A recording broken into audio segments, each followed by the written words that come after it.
बिस्मिल्लाहिर्रहमानिर्रहीम। स्टार्ट लेते हैं जी एसबीआर के रिवीजन का। कोशिश करेंगे सारी की सारी चीज़ों को इंशाल्लाह बहुत अच्छे से रिवाइज करें और फिर कुछ रीसेंट अटेम्प्ट के बेसिकली क्वेश्चंस भी हम इंशाल्लाह डिस्कस करेंगे इस रिवीजन के अंदर। But obviously I will be quick, keeping in mind कि आप लोग पहले चीज़ें देख चुके ताकि हम कम वक्त में ज़्यादा से ज़्यादा चीज़ें इंशाल्लाह कवर कर सकें। ठीक है जी। सबसे पहले आइए 16 की बात करते हैं, that is property plan and equipment.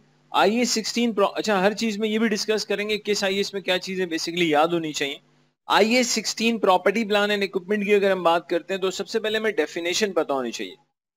आइए 16 property plan and equipment defines property plan and equipment as tangible items. और जब वो टेंजिबल की बात करता है तो इसका मतलब ये कि हम इनटेंजिबल की बात नहीं कर रहे, we are talking about only tangibles which are held for use in production. One possibility कि आप उसे प्रोडक्शन में इस्तेमाल कर रहे हैं और another possibility supply of goods. जैसे बहुत सी ऑर्गेनाइजेशन में लोरीज होती हैं जो आपकी ऑर्गेनाइजेशन के प्रेमिसेस से गुड्स लेती हैं और कस्टमर के प्रेमिसेस पर डिलीवर करती हैं, सप्लाई फॉर गुड्स में इस्तेमाल हो रही हैं। Services for others, like for example I am using this laptop to provide you services. तो आज के एरा में बेसिकली सर्विसेज भी हम नहीं प्रोवाइड कर सकते until unless we are using non current assets. For rentals to others, जब हम रेंटल टू अदर्स की बात करते हैं तो बेसिकली यहाँ पे सबसे इंपॉर्टेंट कॉन्सेप्ट ये होता है कि आप सिर्फ अपनी प्रॉपर्टी रेंटल पर नहीं दे रहे, लेकिन उसके साथ आप क्या करते हैं, सिग्निफिकेंट सर्विसेज भी देते हैं, लाइक होटल प्रॉपर्टीज। क्योंकि होटल प्रॉपर्टी सिर्फ रेंट पे नहीं दी जाती, उसके साथ सिग्निफिकेंट सर्विसेज भी दी जाती है। यही चीज इसको डिफरेंशिएट करती है इन्वेस्टमेंट प्रॉपर्टी से।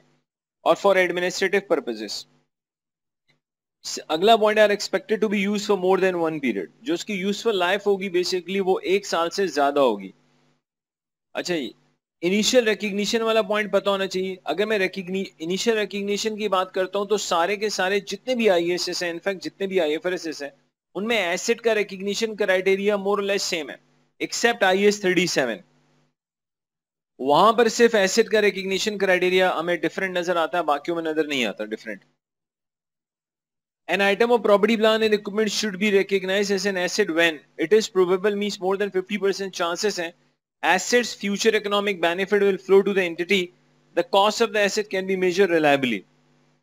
अच्छा, कॉन्सेप्चुअल फ्रेमवर्क हमने पहले भी कहा था, पूरे इंटायर कोर्स में ये बात हुई है। किसी भी आईएएस को लेके अगर कॉन्सेप्चुअल फ्रेमवर्क कुछ भी कहता है तो हमें पता होना चाहिए, क्योंकि नॉर्मली कॉन्सेप्चुअल फ्रेमवर्क पे पास पेपर में हमने देखा है डिस्कशन आ जाती है।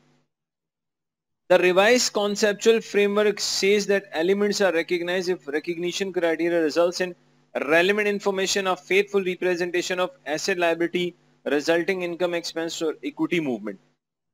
जगह जगह आपको फ्रेमवर्क की यही डिस्कशन नजर आ रही होगी। फ्रेमवर्क कहता है जी ठीक है, आप इसको एसेट है या लाइबिलिटी है, income expense equity whatever it is, उसको आप रिकॉग्नाइज करें अगर उससे रेलेवेंट इंफॉर्मेशन जाती है यूजर और फाइनेंशियल स्टेटमेंट के पास, और सेकंड वो फेथफुल रिप्रेजेंटेशन होगी। Recognition criteria in IAS 16 and most other IFRS and IAS standard differ from the above. अब यहाँ पे एक चीज सर, एक ब्लैक स्क्रीन आ रहा है। मतलब majority of the IAS and IFRS का जो एसेट का रिकग्निशन क्राइटेरिया वो बेसिकली रिवाइज कॉन्सेप्चुअल फ्रेमवर्क के साथ कॉन्ट्राडिक्ट करता है। एक्चुअली जो हमारे पास अब आईएएस में आईएफआरएस में जो एसेट का रिकग्निशन क्राइटेरिया वो पुराने फ्रेमवर्क के अकॉर्डिंगली है, अब फ्रेमवर्क हो चुका है रिवाइज। लेकिन जहां पे कॉन्ट्राडिक्शन आती है वहां फिर आईएएस या आईएफआरएस को फॉलो करते हैं, फिर हम कॉन्सेप्चुअल फ्रेमवर्क को फॉलो नहीं करते। So they are based on the previous version of conceptual framework and were not updated when the conceptual framework were reissued. The conceptual framework does not override the requirement of individual IFRS and IAS standards. The recognition of property, plant and equipment is therefore determined by according to IAS 16. अच्छा, ये property plan and equipment की बात करते हैं तो initially इसको major करना है किस पे, कॉस्ट पे। अच्छा, हर आईएएस में ना मतलब उसकी डेफिनेशन, उसका रिकग्निशन क्राइटेरिया इनिशियली किस कॉस्ट पे रखेंगे या फेयर वैल्यू पे रखेंगे, ये बातें जरा फिंगर टिप्स होनी चाहिए। तो प्रॉपर्टी प्लान एंड इक्विपमेंट में बेसिकली हमने सबसे पहले प्रॉपर्टी प्लान एंड इक्विपमेंट को किस पे रखना है, कॉस्ट। अब आईएएस 16 आपको कॉस्ट में बता रहे हैं कि क्या क्या आएगा। ऑब्वियसली इसमें परचेज प्राइस ने आना है, costs that are directly attributable to bringing the asset necessary to the location and condition आ जाएगा। फॉर एग्जांपल कोई ट्रांसपोर्टेशन कॉस्ट वगैरह है, मतलब हर वो कॉस्ट जो पहली मर्तबा एसेट को वर्केबल कंडीशन में लाने के लिए जरूरी है उसको हम लॉजिकली कैपिटलाइज कर रहे होते हैं। इसके अंदर इंपोर्ट ड्यूटीज आ जाती हैं, इसमें नॉन रिफंडेबल टैक्सेस भी आ जाते हैं। नॉन रिफंडेबल, अगर रिफंडेबल टैक्स है तो वो नहीं आएगा, जाहिर सी बात है। The estimated cost of dismantling, removing the asset including site restoration. Sometimes what happens, हम किसी प्रॉपर्टी प्लान एंड इक्विपमेंट को बेसिकली उसमें इन्वेस्टमेंट कर रहे होते हैं, गवर्नमेंट की रिक्वायरमेंट होती है या हमारी पास प्रैक्टिसेस होती हैं कि जब भी हमने similar property plan and equipment में इन्वेस्टमेंट की है तो हमने उसकी यूजफुल लाइफ के एंड पे उसको प्रॉपर्ली डिसमेंटल किया है, जिस एरिया पे वो basically property plan and equipment हम उसको प्रॉपर्ली रीस्टोर करते हैं। अगर ऐसी कोई बात है तो फिर हमें बेसिकली डिसमेंटलिंग की, रीस्टोरेज की प्रेजेंट वैल्यू निकालनी पड़ेगी और उसकी प्रेजेंट वैल्यू को बेसिकली हम कैपिटलाइज करेंगे। हम बेसिकली करेंगे क्या, प्रॉपर्टी प्रेजेंट वैल्यू से प्रॉपर्टी प्लान एंड इक्विपमेंट को डेबिट कर देंगे, प्रोविजन को क्रेडिट करेंगे। फिर स्लोली एंड ग्रेजुअली वो जो प्रोविजन होता है उसको अनवाइंडिंग ऑफ डिस्काउंट से हम क्या करते हैं, इंक्रीज करना शुरू कर देते हैं। आज की प्रेजेंट वैल्यू और जो फ्यूचर की वैल्यू होती है, जो बेसिकली यूजफुल लाइफ के एंड पे इनकर्ड होनी है, दोनों का जो डिफरेंस है वो बेसिकली इंटरेस्ट है, फाइनेंस कॉस्ट है। उस फाइनेंस कॉस्ट को हम slowly and gradually unwinding of discount से बेसिकली क्या करते हैं, रिकॉग्नाइज करते हैं। अनवाइंडिंग ऑफ डिस्काउंट आपकी फाइनेंस कॉस्ट को भी इंक्रीज करता है और आपकी लायबिलिटी विच इज प्रोविजन उसको भी इंक्रीज करता है। This might apply where, for example, an entity has to recognize a provision for the cost of decommissioning oil rig and nuclear power station.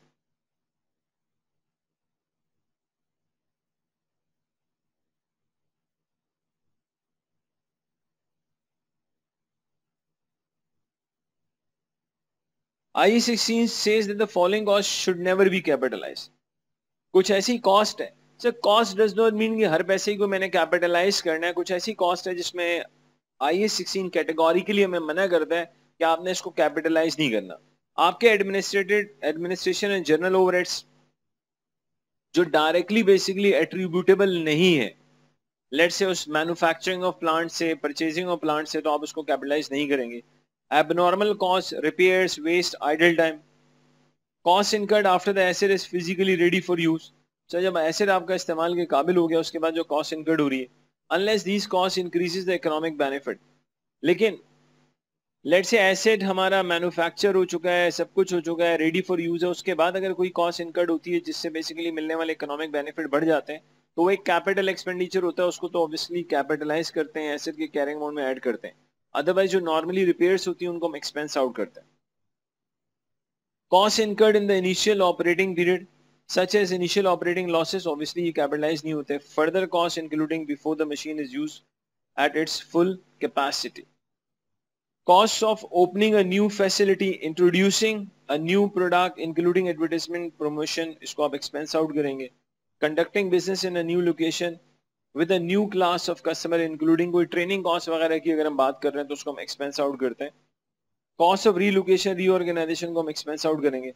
As a result of testing, पहले basically क्या होता था, testing का treatment पहले थोड़ा different था, अब इन्होंने थोड़ा डिफरेंट कर दिया जो IE16 में चेंज आया। As a result of testing, recently purchase और constructed property plan and equipment product samples might be produce. आपने कोई टेस्टिंग की और उससे आपने कोई सैंपल प्रोड्यूस किए जिनको आपने सेल किया। IE16 has been amended to require proceed from such sales as well as the associated cost to be recognized in the statement of P&L. Testing के ऊपर जो पैसा लग रहा है वो कॉस्ट भी P&L में जाएगी और सैंपल से जो पैसा आ रहा है वो भी बेसिकली P&L में जाएगा। पहले ये होता था जो कॉस्ट लगती थी उसमें से सैंपल का रेवेन्यू माइनस करते थे, नेट अमाउंट को कैपिटलाइज करते थे, अब ऐसा नहीं है।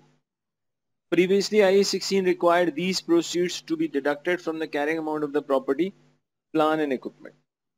पहले कुछ और होता था, अब ऐसा नहीं है। अब बेसिकली आपने करना क्या है, अब जी आप P&L में लेके जाए। तो as a result of testing, recently purchase और constructed property plan and equipment product sample might be tested and that are sold. IE16 amended to require proceed from sales as well as associated cost को कहाँ लेके चले जाएं, P&L में।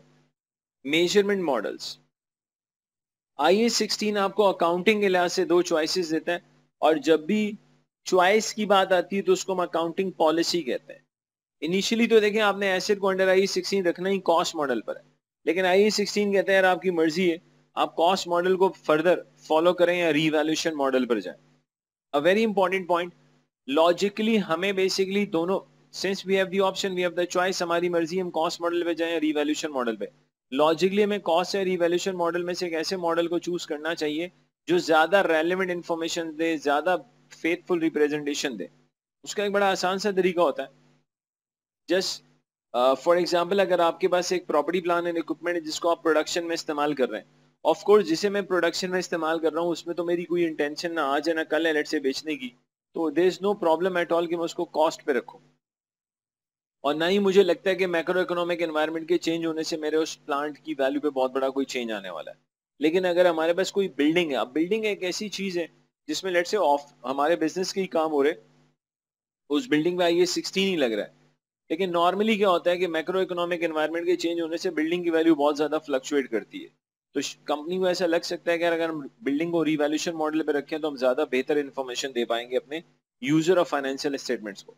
But still organisation की बात करें तो ऑर्गेनाइजेशन के पास फुल ऑप्शन है, चाहे तो कॉस्ट मॉडल को फॉलो करे या रिवैल्यूएशन मॉडल को। इंपॉर्टेंट चीज ये कि जब आप कॉस्ट मॉडल को फॉलो करेंगे, रिवैल्यूएशन मॉडल को फॉलो करेंगे, तो सेम क्लास के जितने एसेट्स हैं सब पे सेम ही अकाउंटिंग मॉडल अप्लाई होगा। अच्छा, कॉन्सेप्चुअल फ्रेमवर्क की बात करें तो वो बड़ा कंसिस्टेंट है यहाँ पे IAS 16 के साथ, या IAS 16 कॉन्सेप्चुअल फ्रेमवर्क के साथ कंसिस्टेंट है। Conceptual framework outlines 2 measurement basis, historical cost, current value such as fair value. If an accounting standard permits a choice of measurement base, such as is the case IAS 16, the conceptual framework notes that preparer of financial statement must aim to maximize relevance. To do this, they should consider the characteristics of the asset and liability को आप check करें, the way in which asset and liabilities are contribute to future cash flows. Many items of property, plant and equipment machinery generate cash flows indirectly by being used in the combination with other assets to produce goods for customers. As such, conceptual framework notes that this historical cost is likely to provide most relevant information. जैसे हमने कहा था वो plant जो production के अंदर इस्तेमाल हो रहा है बेहतर है हम उसको किस पे रखें, कॉस्ट मॉडल पे। However, some items of property, plant and equipment such as land and building, so land and building थोड़े हाईली सेंसिटिव होते हैं टू मार्केट फैक्टर्स, तो ज्यादा बेहतर है कि आप उसको किस पे रखें, रिवैल्यूएशन मॉडल पे। Such decisions are judgment. Preparer must ensure that qualitative characteristics of useful information are maximized as far as possible. ये जो थोड़ी सी इन्फॉर्मेशन दी है किस तरह से कॉस्ट मॉडल को डिसाइड किया जाए, किस तरह से रिवैल्यूएशन मॉडल पे, ये जजमेंट्स हैं। ऑफ कोर्स प्रिपेयर और फाइनेंशियल स्टेटमेंट्स पे बहुत कुछ डिपेंड करता है, but you need to make sure कि यार कौन सा मेथड हमें किस अकाउंटिंग पॉलिसी पे जाए जो यूजर ऑफ फाइनेंशियल स्टेटमेंट्स को ज्यादा रेलिवेंट क्या दे सके, इंफॉर्मेशन दे सके। अच्छा जी, इसके बाद अगर हमारी कंपनी कॉस्ट मॉडल को बेसिकली फॉलो करती है, अगर हमारी कंपनी कॉस्ट मॉडल को फॉलो करती है तो जो भी आपकी हिस्टोरिकल कॉस्ट है प्रॉपर्टी प्लान एंड इक्विपमेंट की, उसमें से आप लेस करेंगे एक्यूमुलेटेड डेप्रिसिएशन और लेस कर देते हैं एक्यूमुलेटेड इंपेयरमेंट लॉस अगर कोई है, तो हमारे पास बेसिकली क्या आ जाता है, एसेट का कैरिंग अमाउंट आ जाता है। Revaluation model, under revaluation model basically आपने क्या करना है, जो आपका XYZ property plan and equipment है उसको उसकी फेयर वैल्यू चेक करनी है, उसको फेयर वैल्यू के ऊपर लेकर आएंगे। लेकिन IAS 16 में बड़ा जबरदस्त लिखा हुआ है कि ऐसा कुछ भी नहीं है कि आपने हर साल ही एसेट को रीवैल्यू करना है, हर साल एसेट को रीवैल्यू करना जरूरी नहीं है। IAS 16 ये कहता है अगर आपने रिवैल्यूएशन मॉडल को फॉलो किया है तो फ्रीक्वेंसी ऑफ रिवैल्यूएशन के बारे में वो कहता है बस इतना देख लें कि आपकी बुक्स के अंदर जो एसेट का कैरिंग अमाउंट और जो मार्केट में वैल्यू हो उसमें बहुत ज्यादा मटीरियल डिफरेंस ना हो। इसका मतलब ये हुआ कि जब आप कहते हो ना कि आपकी बुक्स में जो कैरिंग अमाउंट है, जो मार्केट में जो वैल्यू, उसमें मटीरियल डिफरेंस ना हो, इसका मतलब ये हर साल रीवैल्यू नहीं करना। आपकी मर्जी है, आप हर साल रीवैल्यू करें, आफ्टर एवरी 3 ईयर करें, after every 5 year, it is up to you. ये चीज बेसिकली रिवैल्यूएशन मॉडल को फेयर वैल्यू मॉडल से डिफरेंशिएट करती है। किसी भी IAS के अंदर अगर कभी भी हम फेयर वैल्यू मॉडल की बात करते हैं तो वहाँ हर साल रिपोर्टिंग डेट पे फेयर वैल्यू करना, फेयर वैल्यू को रीमेजर करना लाजमी है, लेकिन रिवैल्यूएशन मॉडल में ऐसा नहीं है। Under the revaluation model property plan and equipment is carried at fair value less any subsequent accumulated depreciation and impairment. If the revaluation model is adopted, then IAS 16 provides the following rules. Revaluation must be made with sufficient regularity. वो ये नहीं कह रहा हर साल करें, वो कह रहा है sufficient regularity to ensure that carrying amount does not materially differ from the fair value at each reporting date. If an item is revalued, the entire class of asset to which the item belongs revalue होगी। जिस तरह से entire class के ऊपर को same class के जितने भी एसेट्स हैं उन सबको हम या तो कॉस्ट मॉडल पे रखेंगे, रिवैल्यूएशन मॉडल पे। अब अगर रिवैल्यूएशन मॉडल को फॉलो किया तो उस पूरी क्लास के एसेट्स को आप रीवैल्यू करेंगे, किसी एक को नहीं करेंगे। If an item is revalued, then entire class of asset to which item belongs must be revalued. जब आपके एसेट में को आप रीवैल्यू करते हैं, जो रिवैल्यूएशन सरप्लस आता है, तो सिंपली आप प्रॉपर्टी प्लान एंड इक्विपमेंट को डेबिट करते हैं, रिवैल्यूएशन को स्लैश ओसीआई को क्रेडिट कर देते हैं। But you have to make sure कि यार जब हम किसी एसेट में बेसिकली रिवैल्यूएशन बुक करने जा रहे हैं तो हमें पहले ये देखना पड़ता है कि यार कहीं प्रीवियसली इस एसेट में कोई इम्पेयरमेंट लॉस तो नहीं आया। क्यों यार प्रीवियसली किसी एसेट के अंदर इम्पेयरमेंट लॉस है और आज मुझे लग रहा है कि रिवैल्यूएशन आ रहा है, तो बेसिकली पहले पुराना इम्पेयरमेंट लॉस जो होता है उसको रिवर्स करते हैं, उससे जो ओवर एंड अबव अमाउंट होता है वो बेसिकली रिवैल्यूएशन सरप्लस होता है।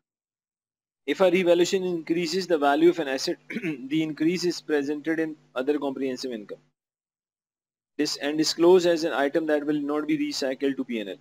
बेसिकली जो OCI के अंदर करंट ईयर में रिवैल्यूएशन आ गया, एसेट को सेल करने पे भी वो कभी भी रिसाइकिल होके P&L में नहीं आता। रिसाइकिल होके P&L में आने का मतलब ये कि आज जो चीज़ OCI में नजर आ रही है कल को वो P&L में कभी नजर आएगी, लेकिन IAS 16 का जो रिवैल्यूएशन है कभी भी रिसाइकिल होके P&L में नहीं आता। And held revaluation surplus with another component of equity.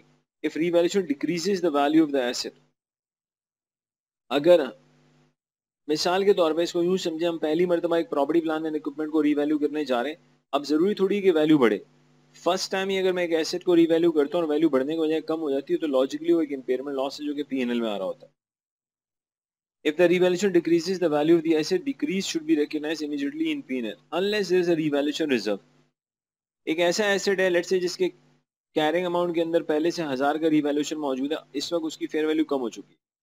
अगर मुझे इम्पेयरमेंट लॉस बुक करना है तो इम्पेयरमेंट लॉस बुक करने से पहले IAS 36 यहाँ पे ये कहते हैं आप पहले ये चेक कर लें उस एसेट के कैरिंग अमाउंट में रिवैल्यूएशन तो नहीं है। अगर उस एसेट के कैरिंग अमाउंट में रिवैल्यूएशन है तो पहले रिवैल्यूएशन खत्म होगा और फिर ओवर एंड अबव जितना भी होगा वो इम्पेयरमेंट लॉस है जो कि P&L में जाएगा।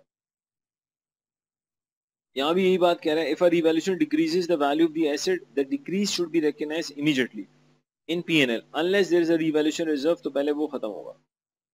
डेप्रिसिएशन की बात करें, key principle regarding depreciation are as follows.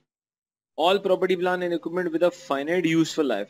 Finite useful life का मतलब ये कि डेफिनेट लाइफ है कि स्पेसिफिक लाइफ है, it could be 5 years 10 years 20 50 60 साल है, लेकिन हमें लाइफ का पता है, तो आपने उस एसेट को उसकी यूजफुल लाइफ पे क्या करना है, डेप्रिशिएट करना है। All property, plant and equipment with a finite useful life must be depreciated. The depreciable amount of an asset is cost less residual value. और याद रखना हमेशा डेप्रिशिएबल कॉस्ट को डेप्रिशिएट किया जाता है। डेप्रिशिएबल कॉस्ट क्या है, cost minus scrap value. Residual value is an estimate of net selling proceed receive if the asset was at the end of its useful life and was dispose of today. RV basically एक estimate है जिसकी interpretation ये होती है कि यार for example अगर ये जो एसेट आज हमारे पास मौजूद है, अज्यूमिंग आज ही अगर इसकी यूजफुल लाइफ का एंड होता तो ये एसेट आज कितने में सेल होता, तो उसको हम आरवी कह रहे होते हैं। Depreciation is charge to the statement of P&L until unless it is included in the amount of another asset. Sometime ऐसा भी होता है कि आप एक प्रॉपर्टी प्लान एंड इक्विपमेंट जरूर खरीदते हैं, इसमें आपने एक प्रॉपर्टी प्लान एंड इक्विपमेंट ले लिया, लेकिन यार अगर वो property plan and equipment for example किसी और एसेट को बनाने में यूटिलाइज हो रहा है।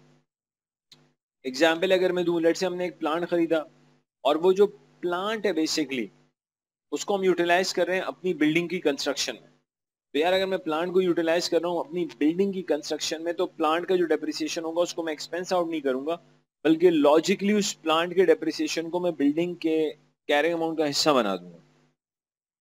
Depreciation begins when asset is available for use. IAS 16 में हमेशा जैसे ही आपका एसेट अवेलेबल फॉर यूज होता है वहां से बेसिकली डेप्रिसिएशन स्टार्ट हो जाती है। It keep continuous till D-recognition of the asset, means जब हम एसेट को सेल कर दें तब तक हमने उसको डेप्रिशिएट करना है, even if it is idle. ऐसा कोई कॉन्सेप्ट नहीं है कि एक दफा मैंने एसेट को डेप्रिशिएट करना शुरू कर दिया फिर कुछ मंथ्स तक अगर मैं यूज नहीं करता तो मैं डेप्रिशिएट नहीं करूंगा, ऐसा कोई कॉन्सेप्ट नहीं है। Once your asset is available for use you will start depreciating the asset, चाहे आप उसको इस्तेमाल करें या ना करें। Depreciation must be allocated on a systematic basis. ये बड़ा इंपॉर्टेंट पॉइंट है। एक्चुअली IAS 16 ये कहता है कि जो आपका डेप्रिसिएशन का मेथड है, it could be straight line method, it could B reducing balance method. IAS 16 ये कहता है आपका जो डेप्रिसिएशन का मेथड है उसे लॉजिकली मैच करना चाहिए एसेट से मिलने वाले इकोनॉमिक बेनिफिट के पैटर्न से।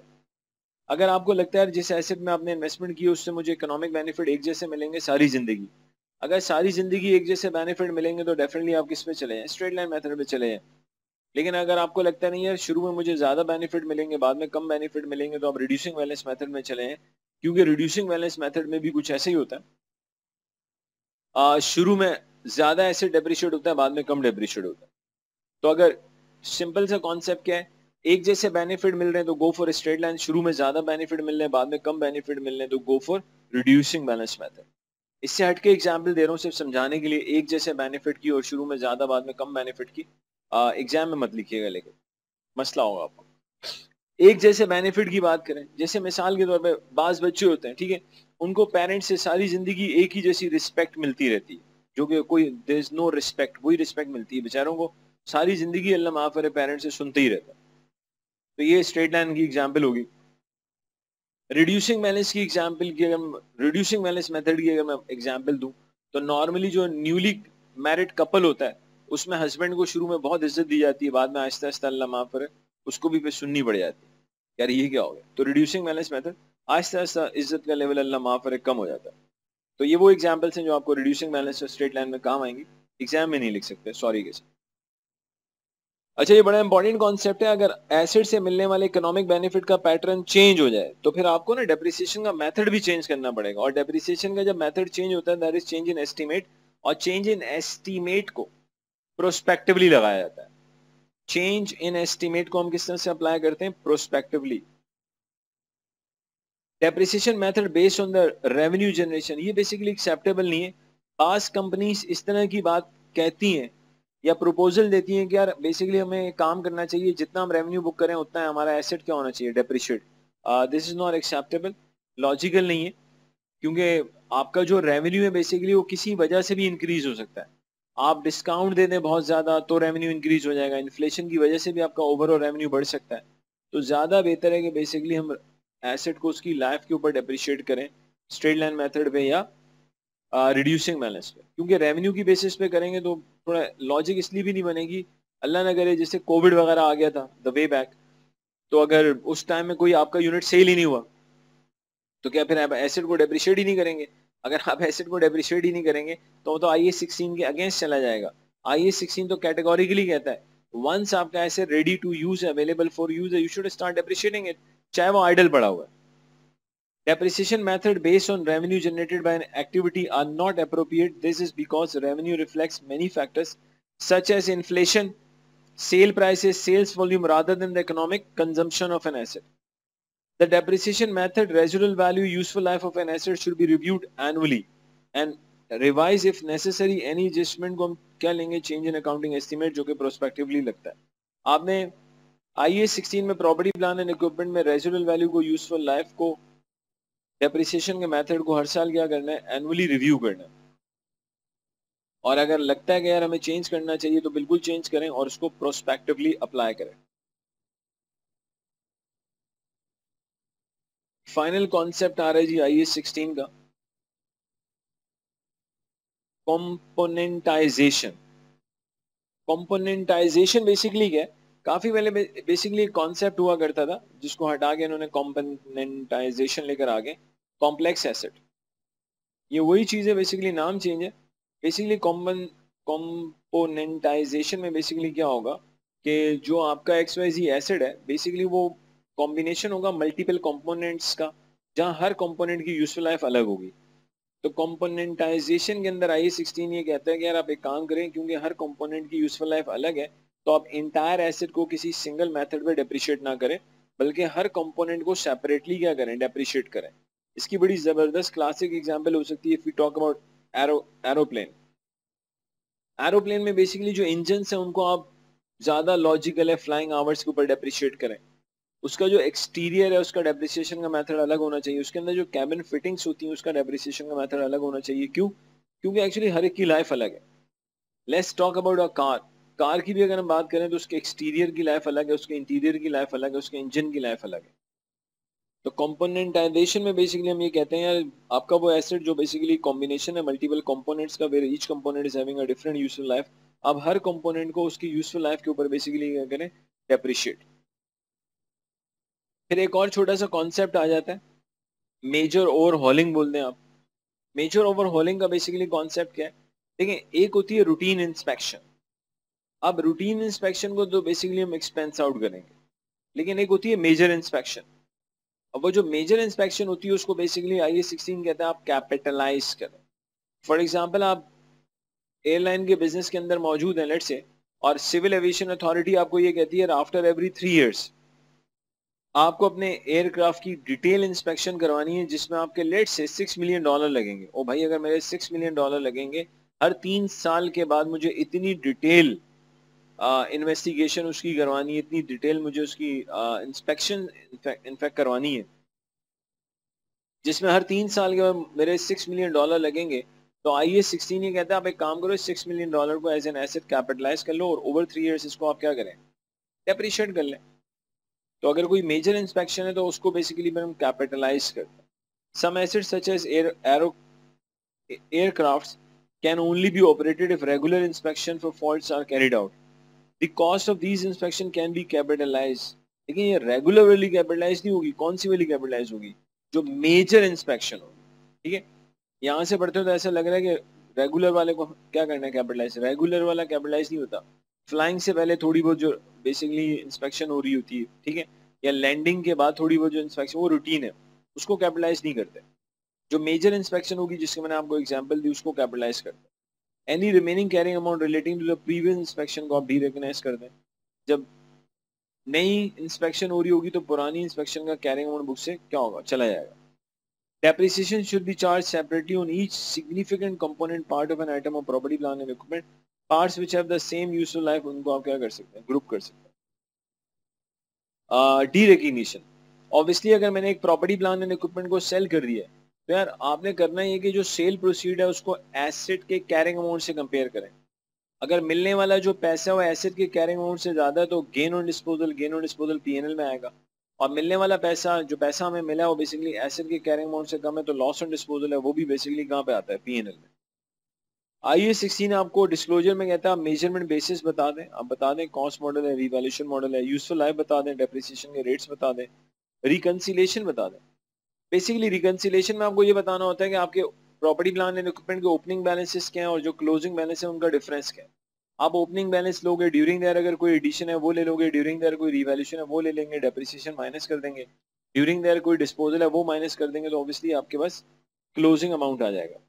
तो ओपनिंग से क्लोजिंग अमाउंट में आते हुए जो डिफरेंस आया वो जाहिर सी बात है ओपनिंग अमाउंट बास ट्रांजेक्शन की वजह से बढ़ेगा, बास ट्रांजेक्शन की वजह से कम होगा, बस वो आपने रिकंसिलेशन में दिखाना है। If items of property, plant and equipment are stated at revalued amounts, information about the revaluation should also be disclosed. अगर बेटा आप IAS 16 के रिवैल्यूएशन मॉडल को फॉलो करते हैं तो फिर आपने रिवैल्यूएशन की भी इंफॉर्मेशन देनी है। इसे देखें।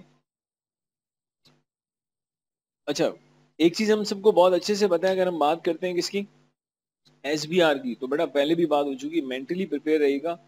80 से 85% पेपर एटलीस्ट थ्योरेटिकल होता है। डायरेक्टली न्यूमेरिक्स पे जंप मारेंगे तो आपके पास कुछ होगा नहीं फिर ज्यादा। तो जब 80 से 85% पेपर न्यूमेरिकल है तो हमें बेसिकली न्यूमेरिक 80 से 85% पेपर बेसिकली थ्योरेटिकल है, तो थ्योरेटिकली हमें बड़ा स्ट्रांग होना है। Obviously conceptually should be very strong. एक चीज और बताना बहुत जरूरी है, ये बातें पहले भी हो चुकी हैं, क्या आप जब किसी चीज को एक्सप्लेन करेंगे of course the quantum of information या quantum of knowledge which you are going to produce that will be far more less than what examiner has done in the same question in the past paper. उसकी बहुत बड़ी reason ये, एक तो आपका examiner है, second to be very honest आपका examiner within time वो आंसर नहीं लिखता, विद इन टाइम उतनी लेंथ के आंसर पॉसिबल नहीं है। तो आपको लिमिटेड टाइम के अंदर एग्जामिनेशन हॉल में परफॉर्म करना होता है। आपने मेन बातें बता दी, that is good enough, you will get really good marks. तो बेसिकली आपको क्वांटिटी के बजाय क्वालिटी पे फोकस करना है। Explain how the above items of property, plant and equipment would have been accounted for in all relevant reporting periods until December 5. आपको बस ये explain करना है इसको किस तरह से account for होना चाहिए था तमाम relevant accounting periods में till December 5. Cap bought a building on 1st January 1. The purchase price was 2.9 million. इन्होंने 2.9 मिलियन में एक बिल्डिंग परचेज की। एसोसिएटेड लीगल फी है 0.1 मिलियन। ऑफ कोर्स मैं इसको कैपिटलाइज करूंगा क्योंकि एक ऐसी कॉस्ट है जो डायरेक्टली बिल्डिंग से रिलेट करती है। General administrative cost allocated to the purchase 0.2 million, इसको हम एक्सपेंस आउट करेंगे। Cap also paid sales tax of 0.5 million which was recovered. Recoverable जो टैक्सेस होते हैं उसको हम क्या नहीं कर सकते, उसको ऑफ कोर्स हम एक्सपेंस, उसको बेसिकली एस कैपिटलाइज नहीं कर सकते, हम सिर्फ नॉन रिफंडेबल टैक्सेस को कैपिटलाइज कर सकते। The building were attributed a useful life of 50 साल। तो बेटा इसका मतलब ये हुआ कि 3 मिलियन को ओवर 50 ईयर्स आप क्या कर रहे होंगे, डेप्रिशिएट। अच्छा, it was revalue to 4.6 million on December 4। जब भी हम किसी एसेट को रीवैल्यू करते हैं,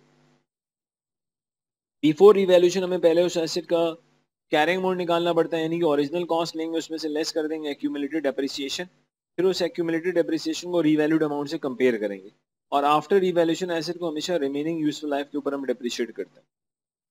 फिर एक और कॉन्सेप्ट भी होता है, आफ्टर रिवैल्यूएशन जब आप एसेट को डेप्रिशिएट करते हैं तो ऑफकोर्स आपका डेप्रिसिएशन थोड़ा सा इंक्रीज होता है।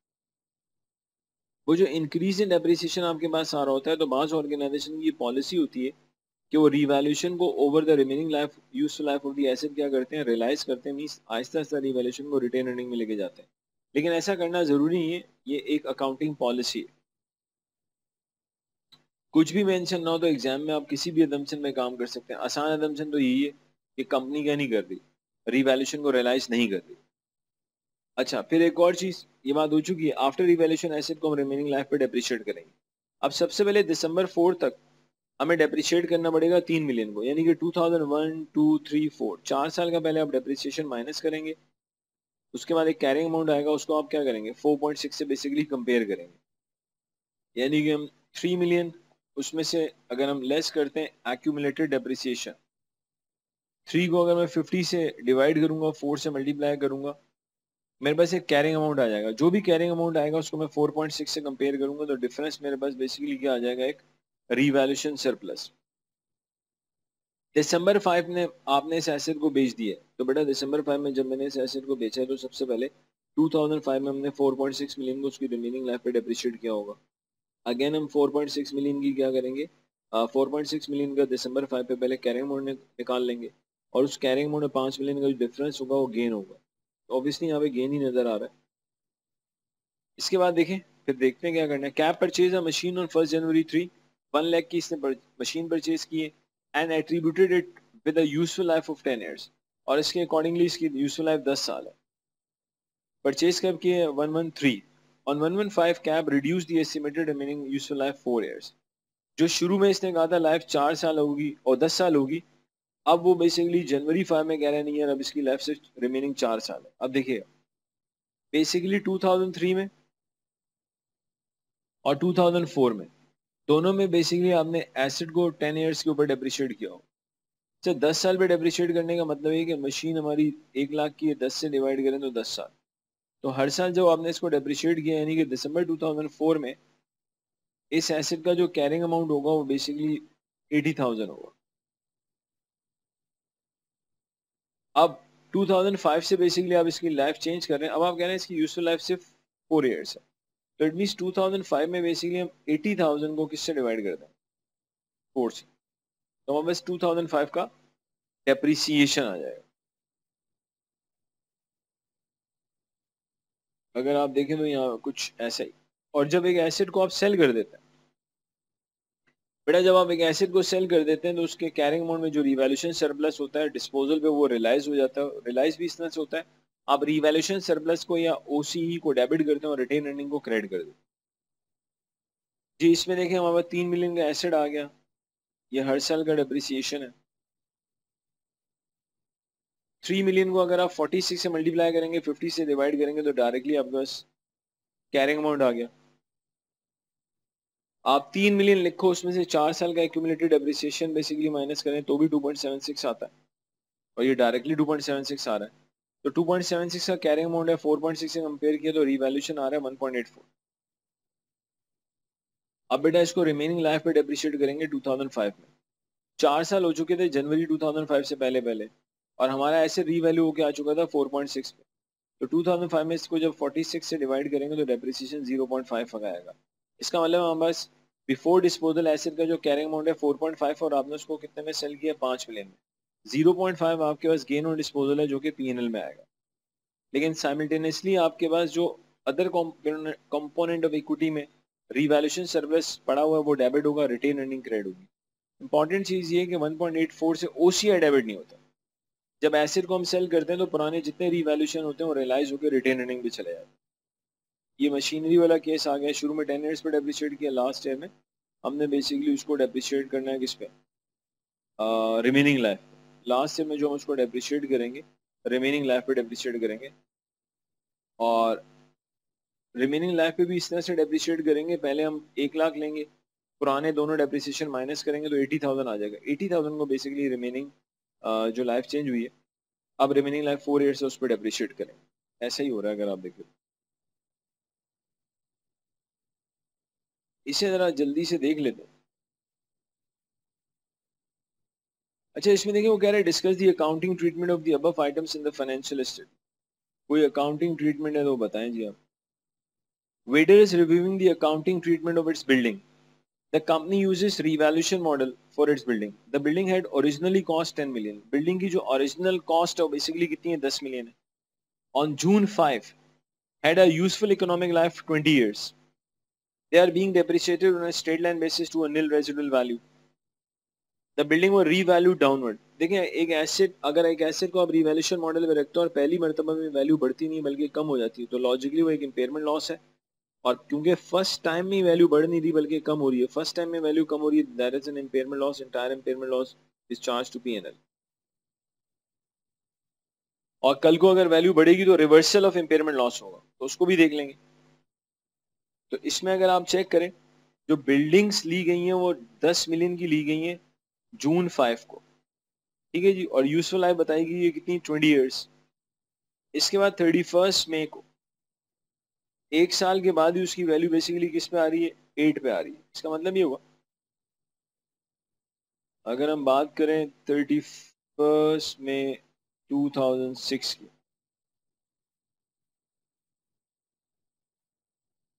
तो बेटा आपकी जो 10 मिलियन वाली बिल्डिंग है जो आपने 2005 में ली थी, इसको जब हम डेप्रिशिएट करेंगे 10 को 20 से डिवाइड करेंगे तो 0.5 का डेप्रिसिएशन आएगा। कैरिंग अमाउंट आ रहा है 9.5, जिसका कैरिंग अमाउंट 9.5 है, लेट्स से उसका रिकवरेबल अमाउंट उसकी फेयर वैल्यू उसने 8 मिलियन दे रखी है, तो डायरेक्टली आपके पास इंपेयरमेंट लॉस आ जाएगा। सिंस पहले से कोई रिवैल्यूएशन है ही नहीं तो जो भी इंपेयरमेंट लॉस आएगा और डायरेक्टली कहाँ जाएगा पीएनएल। तो हमारे पास जो इंपेयरमेंट लॉस आ रहा होगा 8 में से 9.5 माइनस कर देंगे तो 1.5 का बेसिकली इंपेयरमेंट लॉस है। तो आपका जो इंपेयरमेंट लॉस है जो पीएनएल है वो बेसिकली डेबिट होगा, ये पीएनएल में आएगा। और जो हमारा बिल्डिंग है बेसिकली वो क्या हो जाएंगी क्रेडिट।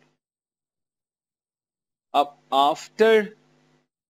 आफ्टर इंपेयरमेंट बेसिकली हम एसेट को उसकी रिमेनिंग लाइफ के ऊपर क्या करेंगे डेप्रिशिएट करेंगे। यानी कि 31 में 2007 की अगर मैं बात करूं तो आपकी जो बिल्डिंग है वो 8 मिलियन पे आ चुकी थी, लेकिन इस 8 को आप जो डेप्रिशिएट करेंगे वो 19 पे करेंगे।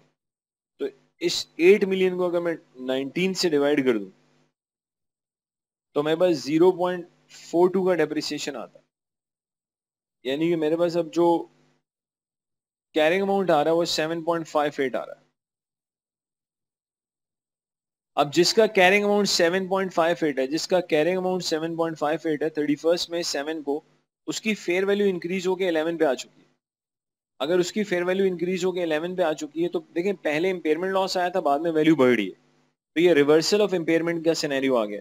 अकॉर्डिंग टू IAS 36 जब रिवर्सल ऑफ इंपेयरमेंट की बात होती है तो IAS 36 ये कहता है आप सबसे पहले एक काम करें, जो आपका एसेट है हिस्टोरिकल कॉस्ट से इस तरह से चलेंगे कभी इंपेयरमेंट लॉस नहीं होता, तो आज कैरिंग अमाउंट क्या होता है। तो बेसिकली अगर यहां मैं कैरिंग अमाउंट निकालूं without impairment loss, carrying amount without impairment loss, आपकी बिल्डिंग 10 मिलियन की होती 2 साल हो चुके, तो बेटा 10 को हम 20 से डिवाइड करते हैं, 2 से मल्टीप्लाई करते हैं, 1 का डेप्रिसिएशन, यानी कि अगर हम हिस्टोरिकल कॉस्ट से चलें और कभी भी इम्पेयरमेंट लॉस नहीं होता तो आज हमारी बुक्स के अंदर जो एसेट आना चाहिए वो बेसिकली 9 मिलियन पे आना चाहिए। इसका मतलब ये हुआ कि 7.58 और 9 का जो डिफरेंस है ये रिवर्सल ऑफ इम्पेयरमेंट लॉस है, विच इज 1.42। 7.58 और 9 का जो डिफरेंस है that is reversal of impairment loss. हमारे पास रिवर्सल ऑफ इम्पेयरमेंट लॉस से बेसिकली पीएनएल क्रेडिट होगा। Reversal of impairment loss, reversal of impairment loss से बेसिकली हम पीएनएल को क्रेडिट करेंगे। रिवर्सल ऑफ इम्पेयरमेंट लॉस से हम पीएनएल को क्रेडिट करेंगे। रिवर्सल ऑफ इम्पेयरमेंट लॉस से हम पीएनएल को क्रेडिट करेंगे। अच्छा जी, इसके बाद देखिए हमें बेसिकली 9 पे नहीं रुकना। हमारे पास जो उन्होंने वैल्यू दे रखी है वो 11 मिलियन दे रखी है, तो बेटा 9 से जितना ओवर एंड अबव जाएंगे दैट इज रीवैल्यूएशन। रिवर्सल के अमाउंट से जितना मुझे ओवर एंड अबव जाना होगा दैट इज रीवैल्यूएशन। तो यहां मैं मजीद रीवैल्यूएशन स्लैश ओसीआई को बुक करूंगा 2 मिलियन से। तो यानी कि जो बिल्डिंग बेसिकली डेबिट हो रही होगी, जो बिल्डिंग डेबिट हो रही होगी वो 3.42 से हो रही होगी। आपको यही बात है ना पहले एक्सप्लेन करनी है, फिर बाद में उसको थोड़ा न्यूमेरिकली बताना है। आपने उसको जो मेन बातें बतानी है वो ये बतानी है जी, फर्स्ट टाइम में अगर हम एक एसेट को रीवैल्यू करते हैं और वैल्यू बढ़ती नहीं बल्कि कम हो जाती है, then it is an impairment loss and after impairment loss asset will be depreciated at its remaining life। फिर आप उसे बताएंगे in case of reversal of impairment loss according to IAS 36 organization needs to calculate the carrying amount of the asset if there were no impairment loss। So the maximum reversal of impairment loss is the difference between two carrying amounts, the carrying amount with impairment loss and the carrying amount without impairment loss। After that, any amount which is over and above the carrying amount which is without impairment loss that is treated as revaluation surplus।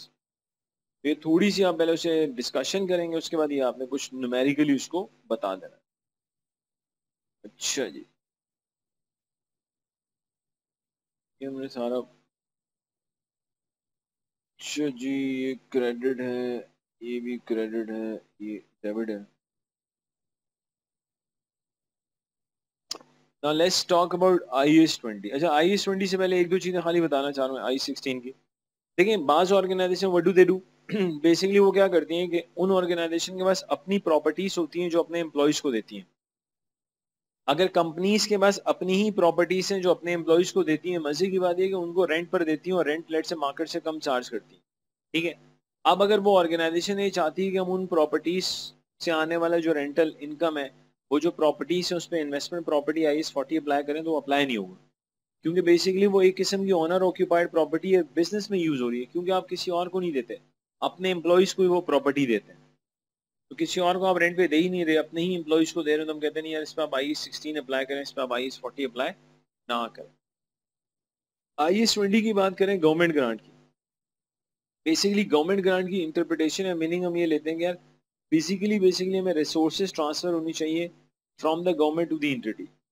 अब government से basically entity को जब कोई resources transfer होती है तो दो ही reason हो सकती है, एक पास्ट में आपने कोई ऐसी कंडीशन पूरी कर दी है जिसकी वजह से आज आपको गवर्नमेंट ग्रांट मिल रही है, या फ्यूचर में आपने कुछ XYZ कंडीशंस पूरी करनी है ताकि जो ग्रांट आज आपको मिल रही है जो या मिलने वाली है वो एक तो आपको मिल जाए और प्लस मिलने के बाद आपसे वापस ना ली जाए। क्योंकि अगर आज आपको एक ग्रांट मिल रही है और फ्यूचर में आपने कोई कंडीशंस पूरी करनी है, अगर वो कंडीशंस पूरी नहीं होगी तो उल्टा आपको ग्रांट फिर क्या करनी पड़ेगी, वापस करनी पड़ जाएगी। तो IAS 16 और IAS 20 सॉरी IAS 20 recognition के बारे में क्या कहता है, IAS 20 says that government grants should not be recognized until the condition for receipt have been compiled with and there is a reasonable assurance that grant will be received। मतलब वो कह रहे हैं यार IAS 20 says government grant should not be recognized until condition for the receipts have been क्या, बड़ा जितनी receipts की conditions हैं जब तक वो पूरी ना हो जाए और इस बात की रीजनेबल एश्योरेंस ना हो कि गवर्नमेंट से आपको ग्रांट मिलेगी, आप क्या ना करें, ग्रांट को रिकॉग्नाइज बेसिकली ना करें। grant should be matched with the expenditure towards they are intended to contribute in the statement of P&L। इसका मैं आपको आइडिया देता हूँ, लेकिन एक मिनट रुक जाते हैं, अजान हो रही, अजान ब्रेक।